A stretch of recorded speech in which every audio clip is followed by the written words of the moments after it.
Okay, so good morning, everyone. Thank you for being part of the virtual event, which is organized by Women Who Test Bangalore and Trigen. So I'm Shruti, the chapter leader for Women Who Test, and will be the host for the day. So currently, I'm working as a senior test engineer in Trigen. So talking about Trigen, Trigen is a pioneer in software development and it's a leading enabler of digital transformation. So it also provides a solution for enhancing the customer experience, adopting a new business solutions, building a modern workspace, and driving the profitable growth.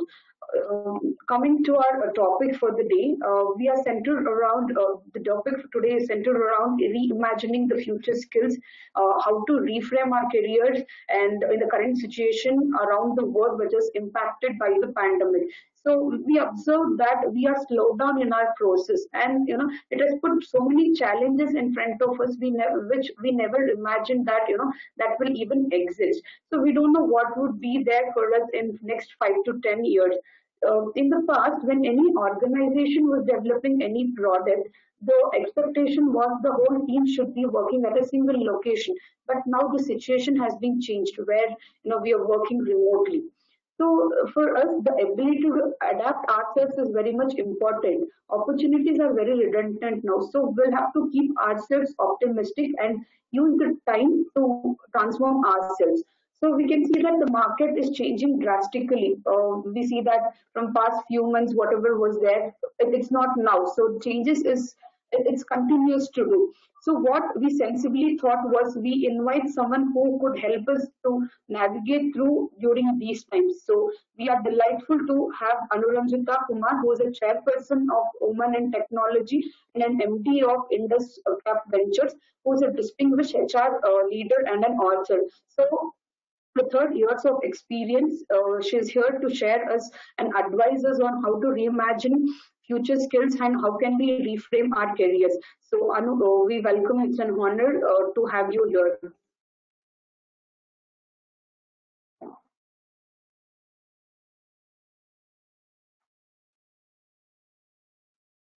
So before I hand it over to Anu, there are a few things which I would let you guys know about the seminar. As an attendee, you will be mute for the complete session, and the session is for 40 minutes, where additional 10 minutes will be for the Q&A.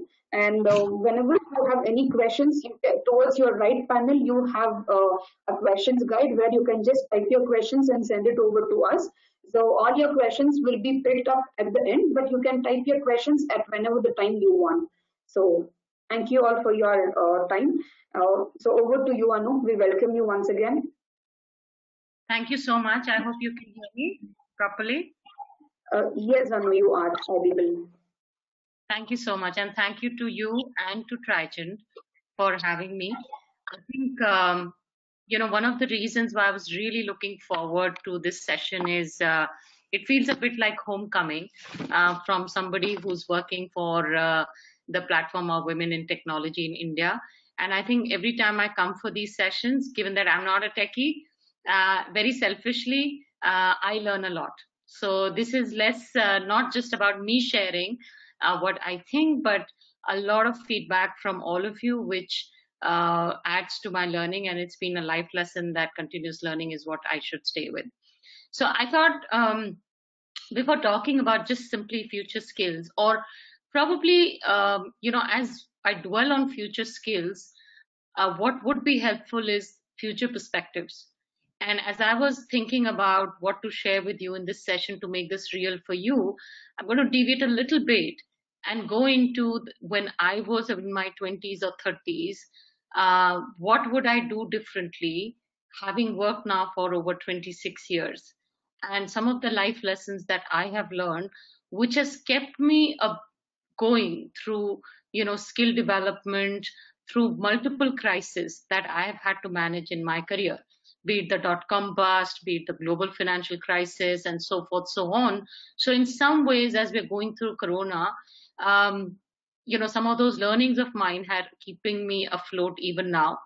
And that has translated us, in our efforts of launching Women in Tech just before COVID and keeping it going during COVID. And I'm glad to say that we've got just so much traction that we are right now overwhelmed with that.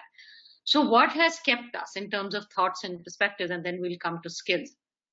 So, I think, I start with the lesson that life doesn't always present you with opportunities, you create them.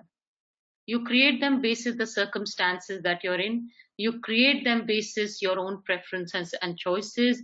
You create them basis your own convictions. So, over the 26 years, there were three big lessons on these opportunities which stood out for me. The first one is, I think, one of the biggest challenges actually cultivating a beginner's mindset. Okay. Keeping yourself open minded, whether you are women who test, whether you are women who code, but keeping yourself fully, open minded, and making sure you're still open to the world and continue to see new things like a fresher would in a college. Okay. You can actually get jaded when you're working or you're testing or you're coding. You can stop seeing things that you are that are new, and you can start fearing failure. And that's another big lesson I've had. Don't fear failure, because it's the biggest lesson that you actually learn what to do and what not to do. So those are the things that a fresher entrepreneur or somebody who's working in technology, which is finally going to define the world in the time to come, needs to do. An open mind and ability to see the world with different eyes. So that was my first learning. Second, when I talk to my younger self, I always tell myself to be confident, first and foremost, to believe in myself before anyone else, because it's a bit like, if you don't know how to take a bet on yourself, who else will? So I think the self belief is very important, because it gives you this unwavering faith in what you're doing. So, a lot of times when I'm talking to women in different communities, and we have communities of women coders, women in fintech, women in AI, and I'm talking to women who test, when you're going through this process of testing, what is it that you're testing? Not just the specs or the use cases or the UATs, you're also testing a vision, a dream that somebody's trying to make through that, tech tool which might be being developed. So I think it's important to honor that belief, and I think it's ultimately this belief that enables us to enable others. So it's all about what your goals are, what you're passionate about, and that leads to a really magical position to be. And the last learning, which I think is extremely relevant at this point of time, is feeling a little uncomfortable with your skills is an important thing. It's a sign of learning, continuous learning. And we talked about learning, and one of the reasons of me being in this session. And learning is what the tech environment thrives on, right? You are continuously developing yourself, learning new languages, learning new skills, learning new codes. So continuous learning is extremely important. So seek out an environment where you're supported for that learning. But I think you have to get used to getting comfortable with the uncomfortable, getting familiar with the unknown, if there is anything like that, and feeling at peace, not knowing the answer and not always searching for that answer. So these were three of my life lessons. And I think, every stage of your life demands a different you. So, I'm not the same person who started my career 26 years back. I'm not even the same person who started a new venture about 6 months back. I think every month, every day, every week, you're kind of learning something, and hence you're developing. And, when you start something new, the scariest moment is just before you start. So I will go back to a sports analogy.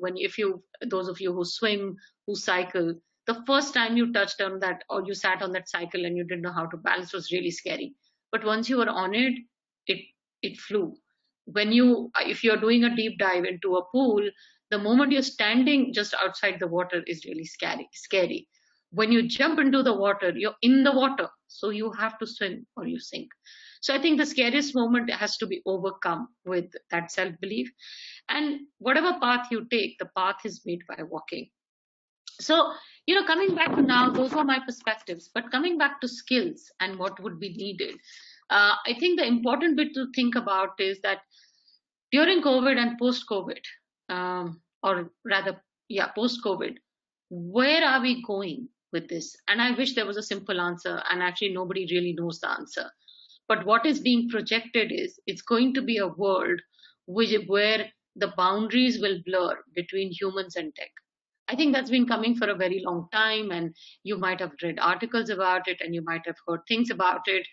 But the boundaries are going to blur even more because whether people are working remotely, they're looking for new solutions, the dependency on technology is exponentially higher because of a contactless world.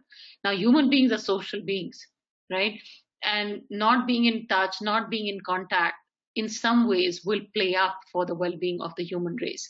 So, one of the things that is being talked a lot about is how do you coexist with machines, with humanoids, with robots, and what does this mean for social interactions for us?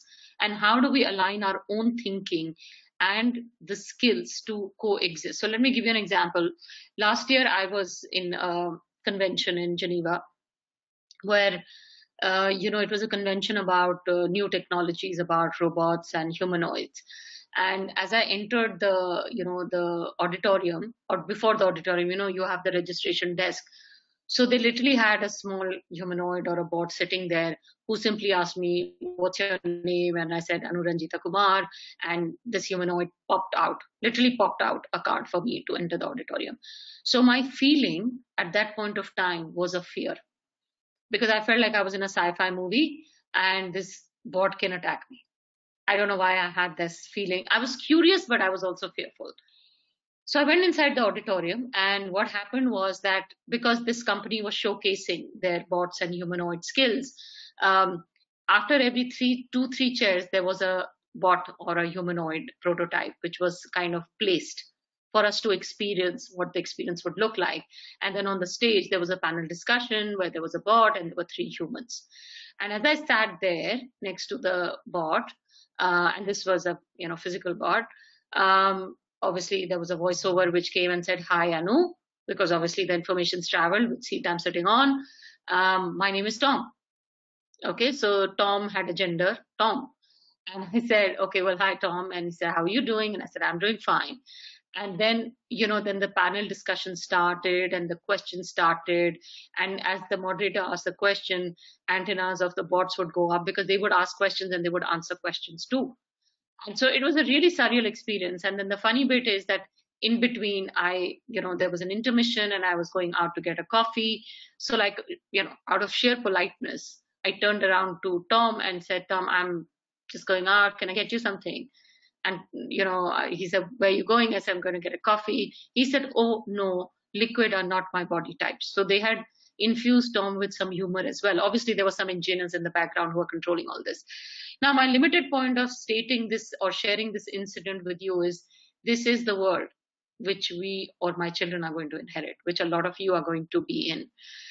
And the skill of coexisting, not simply coding or testing, but coexisting is real. And I don't know how many of you watch Netflix, but I'm a Netflix junkie and I watch, episodes of Black Mirror. So I don't know whoever watches Black Mirror, but if you don't, highly recommend it. So there are two episodes, two different serials I was watching. One is Black Mirror and the other one is Darknet. If you watch them, Darknet is reality and Black Mirror is fiction. But I swear to you, if you watch them, there is very little difference between fiction and reality there, right? So if you were to extrapolate this back to your technical skills and to your softer skills, technically, you're going to need state of art visualization even before you can code or test anything. And technically, you should be ready to fulfill that vision, which a lot of future leaders are going to have.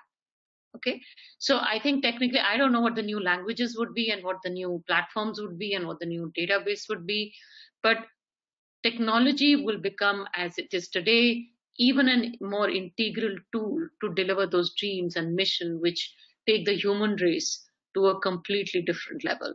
So I think technically the platforms are going to evolve. From a softer point of view, the coexistence would be extremely critical. And we're seeing that every day. I mean, let me give you a small example. It's like today, like this webinar, we're doing it through a technical platform, right? In the past, a lot of people prefer face-to-face interactions. It's not possible today because of what we're going through, and maybe this will be the new normal. Now this is going to redefine how people interact, deal with each other, and it will take toll on their well-being, mental well-being, because as I said, human race is a social race. So as technology leaders of the future, how are you going to solve for it? For example, can I feel the touch through the screen? Can I smell through the screen? Can I really exercise my five senses apart from my voice and my visual senses? That's the human experience which we will need to build. How that's going to happen, I don't know. But I can tell you we will go in there, because at least when I was a child and when somebody told me that you can talk to somebody on a video, it was the most absurd, unreal thing that we heard as 5 year olds. It was the dream. And today it's normal, right, for us to talk on a video call. So similarly, this will happen. So all your five senses will need to be exploited, and how that's going to happen will take a human tech combination. And I think this human tech combination is coming um, up many times. It's coming up in universities. If you look at what the government has done recently, where they said students can study any subjects, whether it's liberal arts or science. You look at all the interdisciplinary universities which are coming up, like Plaksha, Mahindra has launched something, Reliance is launching something. Why are we going for disciplines which are interdisciplinary? Because it's all about the human touch. So that to me stands out as the first and foremost. I don't know whether that's a skill, but it's certainly a mindset that you will have to operate with. And I expect each one of you to be leaders in the future who will drive this agenda forward. So that's the first one. Second one, I would say data skills or analytical skills. I think they are not going out of fashion. And as life gets more complex and more of these challenges are thrown at us, data scientists are very, very, I would say, treasured commodities, because there just isn't enough talent in the market today. So I think the way you analyze things, and analyze always may not be related to data, but how you analyze situations to find solutions. How do you tie that up with the big data? How do you decipher the big data, and how do you really predict the future? The reason why I'm saying power of data, because data has the power to predict the future, and we have probably till today just scratched the surface. So data skills and analytical skills will be extremely critical in times to come, and that's something which, as industry, we would be looking for talent. I mean, I can tell you it's in dearth.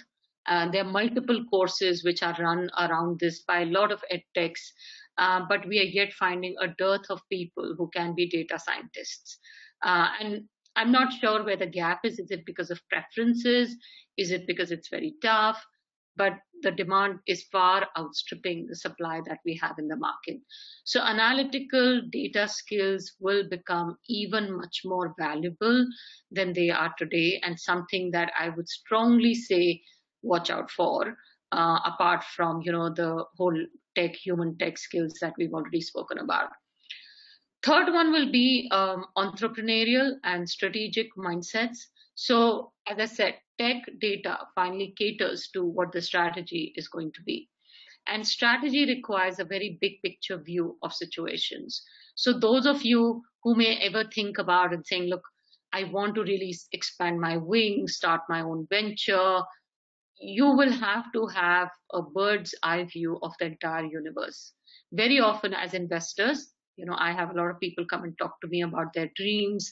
And the things that we look for is how much diligence have you done? How much do you really understand the landscape? Is it a new idea, or is it an idea which you're trying to upgrade on? How much do you really understand? So having that big picture view of a situation will be important, whether you do a job or you start on your own, because when you see a big picture view, you're able to kind of connect the dots and make sense of it. If you just attack one piece, then likelihood is you're missing the entire problem. So the problem statements come from the big picture view. And once you have the problem statement right, you know what is the solution. And then you can have best of technology, best of data, all of that supporting you. So when we're looking for leaders at mid to senior level, one of the key criteria that we look for is what is their strategic view of a situation? How much do they, how much do we call it the ZIZO factor? Okay, we call it zoom in, zoom out. So how much can you zoom into a situation, which means you can get micro and then zoom out? Because at mid to senior level, you don't stay at micromanagement level. You should be able to see the big picture, put the chess pieces together, and be able to execute. So try any situation, any problem, any testing, anything you're doing, always know what is the purpose. When I talk to a community of women who test, why do you test? Right? If you simply test for the sake of testing, I mean, very candidly, it can get boring after a point of time.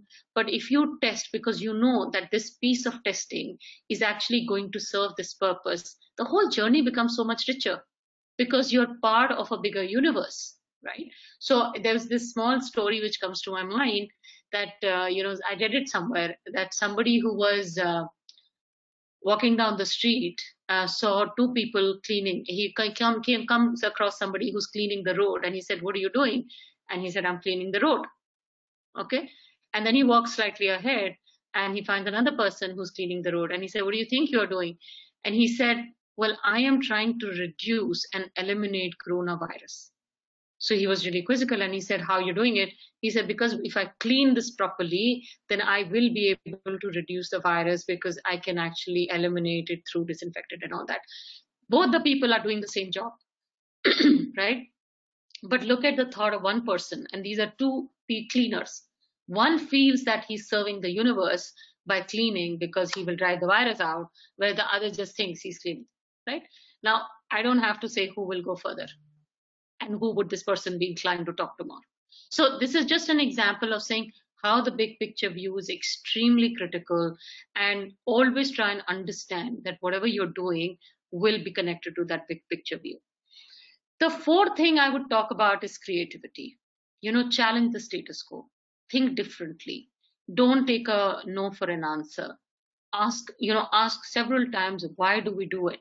Right? So there is this very famous talk of Simon Sinek, who's a very well-known TED speaker as well, who talks about a golden circle, though that's a more marketing spiel. But what I like about that talk is that when Apple started their whole branding exercise, and some of you might have seen it, they went through why, what, how, right? Not saying, okay, we sell phones or we sell this. And they started with, why do we do what we do? And the answer was, we like to challenge status quo, and we're doing it by being creative. And by the way, we sell phones. Would you like to buy one?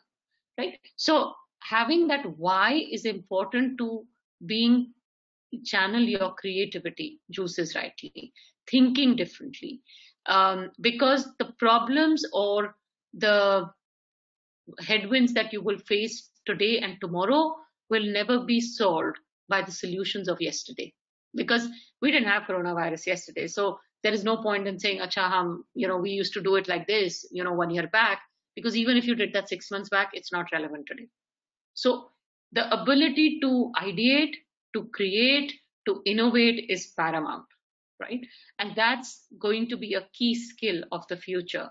And all it takes to start with is just a willingness to do it, is the willingness to ask why we do what we do.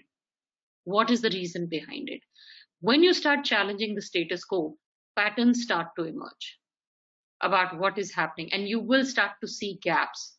And then you can apply, all kind of theories behind, whether it's Daniel Kahneman or other, things that you might have run. And by the way, those of you who've not read Daniel Kahneman, please do. Thinking Fast and Slow. I love that book. That, innovation and creativity will be extremely critical for a different kind of solutioning and advising, clients, advising industry, advising. And this could mean even in your personal life, what you do today is different. It puts you in the right place to create new products, tapping into new consumer sets. And sometimes, when we are creating products, even a consumer don't know that they need it. So I'll give you a small example. Women in Technology Forum, and that will be more relevant to the audience today. So when we launched this, I kind of quit my career after 26 years, and then I decided to join a venture capital, and I decided to spend some time on Women in Technology India platform, which is my own entrepreneurial venture. As things turned out, I spend now 90% of my time on that because it's become so big. But when I started it, and I talked to the industry, everybody said, yeah, we have training programs, we have hiring, we have this, we have that. And then we went out and created some new things after a lot of research. So we used a lot of data. We did 20 focus groups. We decided to look at hard programs, soft programs, and we decided to launch some soft programs. So if you go to our WIT handle, you will see a campaign going on right now. Yes, I can, because all the programs are based on my book called Can I Have It All? And we are going in this campaign, Yes, I Can, because we are addressing confidence. Now, what I realized was that everybody believed that they had everything that they need. Till we did a lot of research, we gathered data, and we realized that actually it wasn't the case. And then when we launched it, it just kind of has bloomed, and we've had a lot of traction. So I think taking that leap of faith comes from a will of challenging status quo and being able to create something new. Creativity comes from having different perspectives and thoughts. It needs to be backed up with data. So as you can see, all the three or four things that I'm speaking about in some way are also connected. And creativity can win your personal life. Innovation is largely related at workplace. So creativity will lead to some innovations which can create completely different design and products of the future. One of the things I realized is design thinking, since we're talking about creativity and innovation, and I've had the privilege of talking to a lot of CEOs in this country and a lot of boards. So there were a couple of discussions I had recently with an auto company who called me in and saying, why is diversity so important? So I don't usually talk about diversity. I talk about innovation, and I try and sell the pitch why diversity brings innovation. So I said, look, since you're an auto company, let me share, I'm a mother of two children. And when I was pregnant, one of the things I used to get really annoyed with my car was tying my seat belt over, a big belly. And it's really uncomfortable when you're 8 months, 9 months pregnant and you have to tie a safety seat belt. It's really uncomfortable. So invariably, what I used to do is I used to tie it from the back. And so by default, the safety feature is gone for a toss. So I asked them, I said, have you ever asked a woman the way a seatbelt needs to be designed? And there was a deadpan silence because nobody's ever thought about it, because there are no women in the design team, and there is certainly not a pregnant woman whose inputs have been taken. And I said, how about having a car which can give us this feature? Think about what it will do. And this was just about 4 weeks back. So when I talk about creativity, I'm thinking out of the box, but I'm solving a consumer need. Okay. Let me give you another example, which is slightly disconnected to testing and coding and technology. But I was talking to a management team of a very big insurance company in this country. And the CEO called me and said, look, it's really tough because my management team is not convinced why we should have diversity, and diversity is really linked to innovation. So when I went in, obviously I asked them about their revenues, their commercials, and what was going on. And I asked them, okay, so tell us a little bit about your products, who was your consumer set? So they said earning member of the family because they pay the premium. So I said, okay, and who are the earning members of the family? Obviously, largely men. So I said, well, do you have any products which you think we can use for the family or for the women? And they said, but most women yet prefer their husbands pay the premium. So they were looking at me like, really not interested in this innovation debate. Excuse me. So I suddenly turned around and I said, I have a few women who come and talk to me about bad relationships, who come and talk to me about bad marriages, and the only reason they stick around with their husband or in a bad relationship is because of money, because they can't afford to get into a situation where they can't afford to bring up their children, they can't afford their lifestyle. So have you ever thought about a prenuptial product for a woman where, for today you give 1 crore life policy for 10,000 premium because you can gauge the probability? How about 1 crore for 2 lakh premium? And I'll tell you what, if a woman's in a bad relationship, she'll find the premium. And I can't tell you, there was suddenly some captive interest. And they started telling me, but Anu, usme fraud ho jayega, these people will not stick together. I said, look, we'll find a way to do it. If you want to do it, we can stagger the payments over 3 years. There are multiple ways to manage it. So the reason I'm bringing this back to creativity at workplace is it's just a simple changing of lens and looking at situations differently. Whether you're women in technology, whether you're women who test, whether you're women in insurance, or whether you're men, this applies to both men and women. And I think creativity is again just simply changing a lens and not being tunnel visioned and looking at what you've been used to seeing. So this goes back to my point about being comfortable with the uncomfortable. When you have to challenge the status quo and think differently, then you will have to get out of your comfort zone. And that's not always very comforting because you're so used to it. It's so much easier. We come to our office, we are like zombies. We look at our outlook, how many meetings, how many times do we say, oh, well, let me just challenge this, let me look at it differently, and do not blame time on it. A lot of time people tell me, oh, I'm so busy, I just don't have time to do it. No, that's probably just an excuse. That's an excuse about why I don't want to do it. So creativity is a big one. And then the fifth one, and then I will pause because I'm already half an hour into this chat and I want to give 10, 15 minutes for any Q&A. The fifth one I would say is going to be about resilience, right? So when you are starting out on, to look at things differently, there will be failures. There will be things which will never work out. And that can be quite demotivating. So how do you overcome those failures? Nowadays in the market, people are saying the skill to acquire is anti-fragility. I mean, it's a bit of a jargon, but anti-fragility is now, and anti-fragility is not equal to resilience. And the difference is resilience is about being tough and being able to learn from your failures and being able to move on. Anti-fragility is basically developing a muscle that just doesn't tank. So anti-fragility is actually a stronger term to use. So being resilient and anti-fragile is important because we are going into this very unknown, unspoken future, which is exciting for people who want to leverage this opportunity for creativity. But maybe you will try 10 times and only 2 times you will succeed. And for those 8 times, you will need to be resilient and you will need to be looking at the positive side of the situation and saying glass is half full, not half empty. It didn't work out, but here are my learnings about what to do better next time. So resilience will be a key mindset and a skill to have in the future, or a competency if you want to say it, and that'll be critical. And I think I just want to take a couple of minutes to weave this with what the tech world would demand. So we have about 100 clients on board on the WIT platform, and when I talk to some of the biggest companies in the world or in this country, the kind of skill set they are looking for, and I'm going to keep the tech skill set aside because I'm sure all of you are fabulous on that.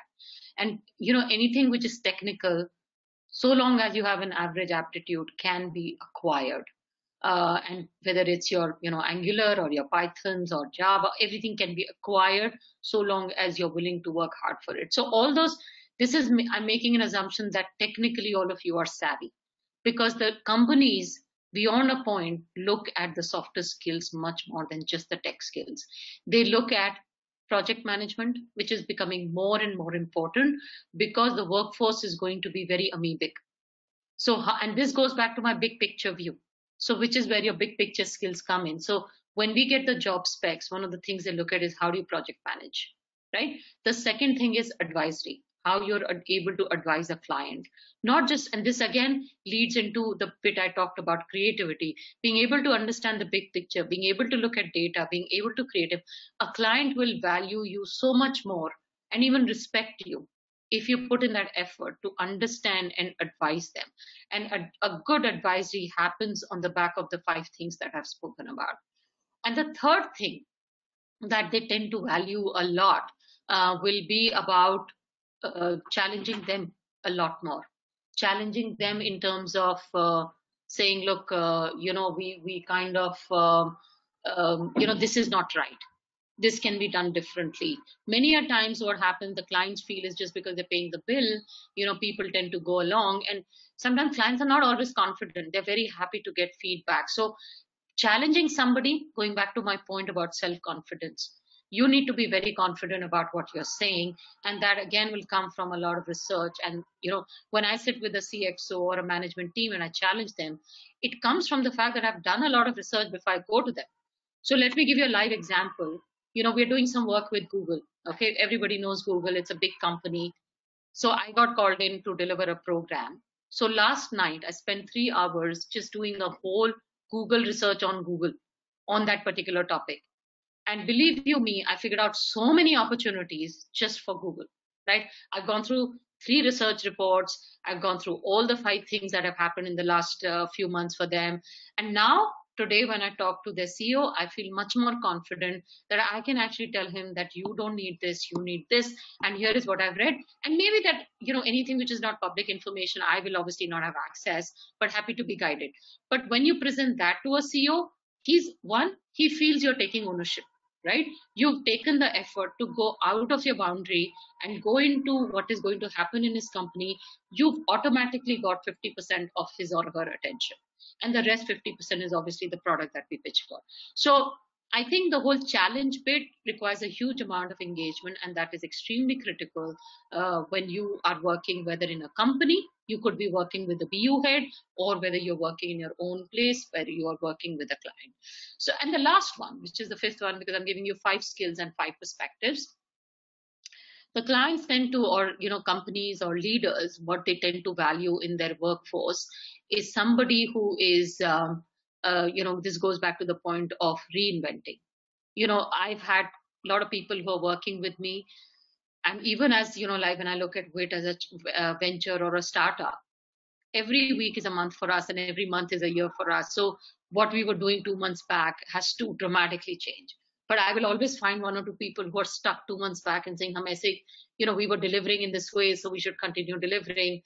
And as a head of the company, I would value if they were able to move with pace and agility. So agility is becoming a big, big, big mindset shift and change their way of thinking.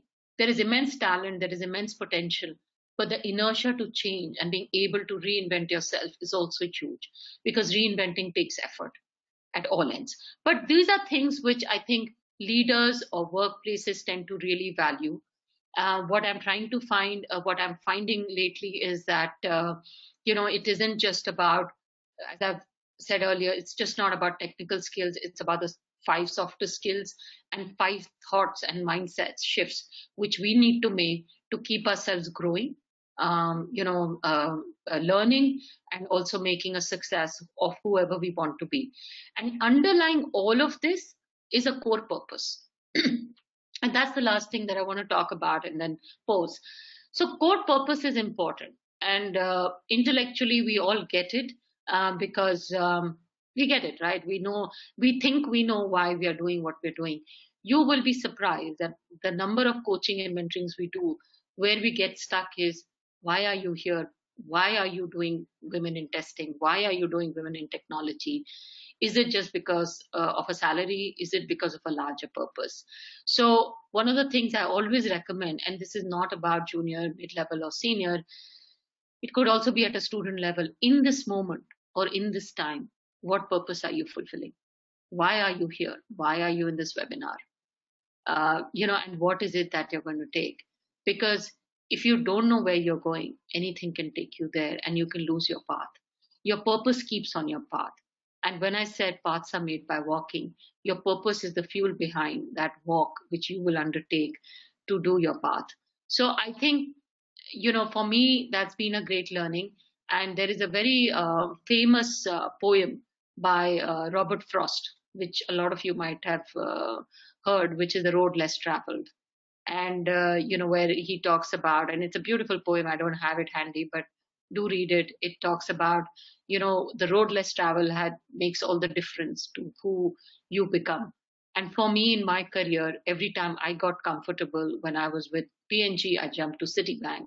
I did 3 different assignments in Citi across 3 different continents, never being there. Sometimes it worked, sometimes it didn't. There were tough moments as well.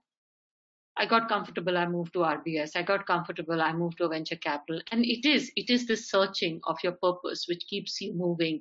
And I think sometimes in this searching is where you find your calling. So I'm going to pause here, Shruti, and we have about 20 minutes. I can go on and on, but I'm going to pause for a few minutes and take any questions or any comments or thoughts that people have.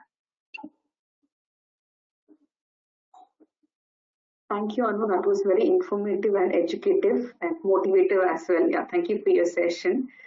Uh, so, attendees, if you have any questions, I think you can post it on the questions panel. Anu, I have a question. So, how do I, as an individual, develop my social skills? So, I mean, could you help me out on that? Sure. So I think on social skills, it's a very good point, to be honest with you, and it's underlying a lot of relationship management that you need to do. Relationships are important. People are broadly introverted or extroverted. They are on that dimension, right? Some people are naturally better because they actually derive their energy from being social. And so they can jump into meetings, they can talk much more easily. Whereas the introverted people derive their energy from their inner self.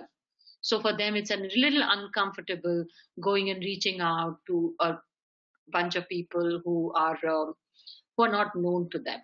Um, and I think what people are on different scale on this dimension of introversion extroversion. But one of the things I always say is that make a plan on social skills, right? What is important? So when I have a goal or a purpose, and let's say I'm making it very simple, I have a certain goal where I need to lead a project. Okay. The project requires me to interface with three other business departments and also lead a team of 4 people. To successfully do that, I need to build a good relationship. To build a good relationship, I need to have some commonality of thoughts and actions and talks with them. To have common thoughts and actions, I first need to understand what matters to them. Then I need to explain what matters to me. There will be things which we will find in common, there will be things which we will disagree immensely. The common things you build on, the disagreement things you don't bring up. But if you are, and as you develop social skills, what will happen is the common things will create a bind. And somewhere it will get more deep seated and they will become your friends. So let me tell you, I'm actually an introvert. So if you look at my MBTI profile, it used to be till about 15 years back, I used to be INTJ. Okay. And people change. And then I did an MBTI part last year and I have become ENFP. I'm actually I'm in middle between I and E. So what happened was that for the time that I was working with investment banking, it was a huge amount of, being out there with everybody. So I did it as work, right? When you do it as work, it doesn't become a burden.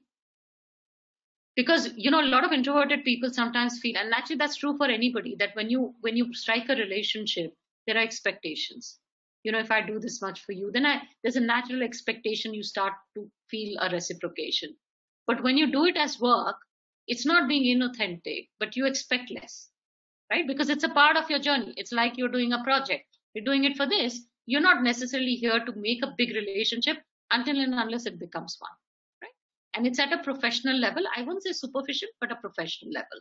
So I think social skills is a habit, and you have to, if initially you are struggling with it, make a plan. For example, I will do 2 or 3 networking conversations in a month. Okay. I will have a mentor. On my work, I will deal with XYZ. The more you cultivate it, the more it will become a natural habit. And before you know, like me, you would have moved your dimension. Because as humans, we are not hard coded like robots. We will evolve. I mean, we are the open AI, right? So we will evolve.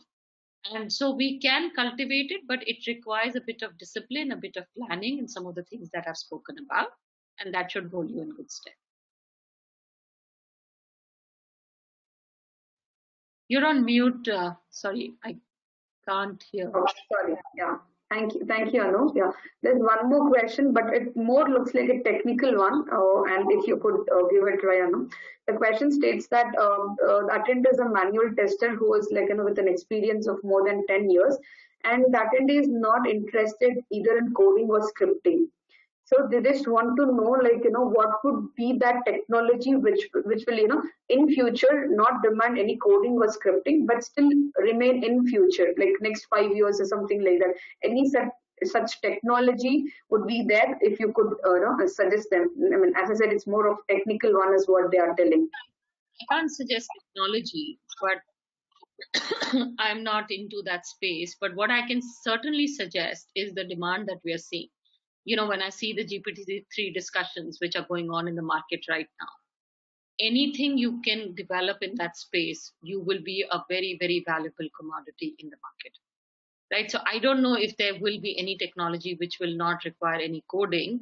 Now, whether it will happen, you envisage a situation in the future, and let's build on this question, a vision where coding becomes as simple as speaking to Alexa.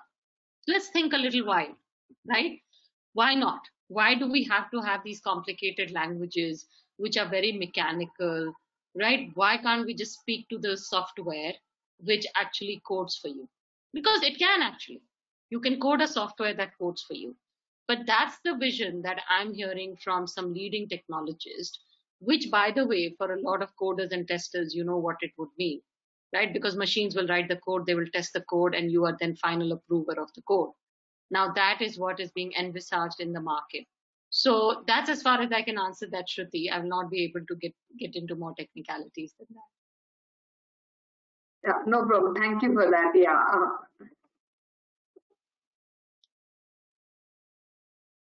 Okay, there's one more question, which states that, we were talking about creativity. So, how do we drive the creativity at the workplace? Like, does it come from the manager, or as an employee, can we drive it, or they want little inputs on that? I think there are two parts of it. I think every individual is a creative leader. The most complicated and fascinating machine is your own brain, right? So you own it, and you are the CEO of your own life, right? So I think creativity, you are the champion of your own creativity. What the manager can do is give you a conducive environment where your creative inputs are taken on board. So manager's role or the organization role is extremely critical to be able to thrive that creative ecosystem. Okay, but because if an employee gets a creative solution, challenges the status quo, but the manager is just like, no, no, no, I don't want this, or that's not the way to deal with it, you're just going to create issues. So both management and employees are important. Management by themselves would be doing themselves a disservice if they're going to kill creativity. But creativity comes from each person, and a manager is also an employee or an individual, so they can get creative too. But I would see the leadership of a company creating that environment, the culture where people are able to bring forward. I mean, going back to the Google example, right? Why did Google do well? Because it's a culture where everybody's voice is heard. But having said that, now the challenge is, I don't know how many of you saw that grilling of the US Senate where they grilled the four CEOs of the big tech companies. So if you haven't seen it, see it, because US Senate called in Jeff Bezos, Sundar Pichai, Mark Zuckerberg, and Tim Cook, and there was this whole antitrust review which has taken place. So when I was listening to that debate, and one of the questions which was posed to Sundar Pichai was that why is Google so democratic, right? And it's bordering on democracy and activism. So that's a two different thing. So creativity, anything in excess where you think my creative inputs are the best, and if you don't listen to me, then I'm going to kind of walk out. That's also not the best healthy culture to have. So in Google, for example, the culture is been bordering on activism, where they've been so used to getting their personal views into office that it's creating now dissonance about what is the right value. But Google is a teenage company and they will sort themselves out. Question from the senator was that Google employees did not support Google working with US defense for a right cause, okay, for looking at what China is doing. So he said, is your activism more important than national security of this country? So, which is another extreme of creativity. So I think creativity is good so long as it's focused, and it's focused on a purpose which the organization defines, not loose creativity. You're again on mute, Shruti. Yeah, so there's one more question. Since the remote working is the way to go, how can one identify the emotion behind only with the audio conversation? Sometimes the tone will not be interrupted correctly. Yeah. So, that is a challenge. And we are seeing lately a lot of debates about emotional well being of people. Because, I'll be honest, maybe you can call me old school, but I do miss my canteen conversation. I do miss my water cooler conversation. I do miss my stealing my 15 minutes between meetings and gossiping with a colleague. I do miss that. And there was a joy of doing that in office. So let's not deny ourselves the social joys that an office provided, which is why I say that it will never be full on remote working, but the pendulum will settle somewhere in between. So I think as long as we are remote working, like this video calling really helps, for example. You can see I'm quite excited and I can talk a lot, and Shruti is much more measured and more thoughtful than I am. So we can see because facial expressions and non-verbals also give you cues about happiness or stress of a person. At an emotional level, we can sense the facial expressions of people. So a lot of people are not comfortable switching on their videos on Zoom, I'm realizing lately. I Yeah. almost in my team have to say, please switch on the video. And it's almost like I'm in my you really want to see, I haven't really brushed, I haven't washed my face. But the point is, I do want to see you because I want to see how you're feeling. I don't want to stress you, but it's an important component of connectivity for us. So, to the extent you can do video calls, do it. It's important. I'm not going to push people to come on the video, but that's how you provide connectivity. And the other thing is sometimes from the tone you can make out, it's a harder one to read, because tones can be sabotaged much more easily. So what I tend to do is when I'm just on an audio call is just ask a simple question. How are you feeling today? Right? Hmm. Is there something bothering you? Right? Is there anything that I can do to help? Just sometimes asking an open-ended question helps. When I'm not able to really see you or just hear you and I'm not really sure, but I care. And just asking the question is an expression of care. So I would say do all these three. Ask people how they feel, even if it's a colleague or a friend, or I haven't heard you, I haven't seen you, you haven't been on a video for a while, it's all okay. Can I do anything to help? People tend to respond to those questions and try and pay more attention. If people don't speak and they're very quiet in a meeting, it would worry me. It really does worry me because that means they are disengaged. And if they are not really focused, because if they're not really focused, then they will not answer the question rightly. So to me, those are two signals where the person is not fully there. And then I would deep dive and saying, okay, where are you? But certainly video calls are very helpful because people tend to give a lot from their faces and eyes than they would do from their voice. Yeah, exactly, Anu. Yeah, thank you for that. There's one more question, which states that, which suits better in our careers, a paid executive or online courses from the reputed institutions or a free courses online? It's a mix of both, I would say. You know, uh, there are some good quality content which is free. Use that. It doesn't cost you anything. I would say do both. Depends on again what purpose are you doing these courses for. Hmm. So if you're doing just for basic learning, then I would say Coursera or many of these other courses, edX. There's lots of good Hmm. stuff, content out there, but it's not very interactive. So you'll not be able to ask questions. You'll not be able to. It's not a tutorial. So because that takes more effort. But if you want to apply and you want to do, like if you're going for an interview or you're jumping into an assignment, you simply want to know basic level what is there, I think a free course will suffice. But if you want to do a certification and you actually want that to be used for a job or for a Hmm. project assignment, then I suggest you go from a reputed university because it will hold more credibility. Okay, yeah.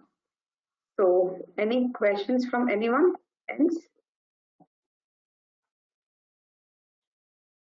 I think we are done, Anu.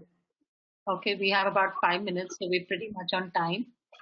It's been a Yeah. pleasure to meet you, Shruti. Sorry if I've talked a lot, but I just get really excited when I come together with a group like this.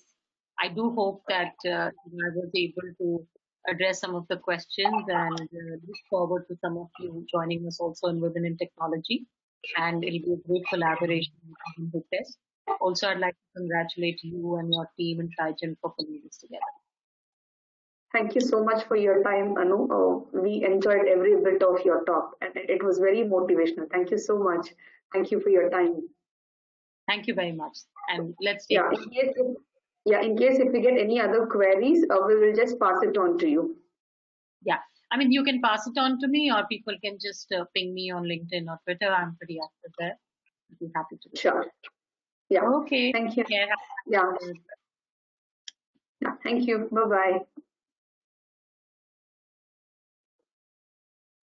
So thank you all for your time. So in case if you have any queries, you can just leave us a message on the WWT Bangalore chapter Slack channel. So it would be great for us to carry forward it to Anu. So thank you all.